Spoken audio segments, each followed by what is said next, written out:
बांगलादेश दौऱ्यावर गेलेल्या टीम इंडियाला वन डे सिरीज गमवावी लागल्यानंतर बांगलादेशमध्ये सेलिब्रेशन वेगळंच वळण घेतलंय। बांगलादेशच्या एका प्रतिष्ठित वीकली मॅगझिननं टीम इंडियाची एक अशी जाहिरात प्रसिद्ध केली आहे ज्यानं आंतरराष्ट्रीय क्रिकेट वर्तुळात खळबळ माजली आहे। बांगलादेशच्या वीकली मॅगझिननं त्यांच्या कव्हर पेजवर कॅप्टन धोनीसह 7 भारतीय क्रिकेटर्सचं अर्धमुंडन केलेले फोटो छापलेत आणि त्या फोटोत वर बांगलादेशी फास्ट बॉलर मुस्तफिजुर ही दिसतो आहे, ज्यानं सिरीजमध्ये दमदार कामगिरी केली आहे। त्या फोटोवर मेड बांगलादेश मुस्तफिजुर कटर मीरपूर स्टेडियममध्ये उपलब्ध आहे।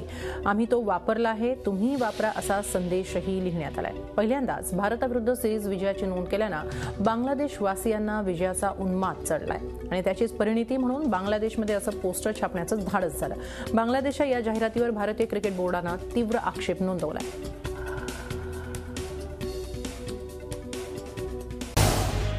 झी 24 तास रहा एक पाऊल पुढे।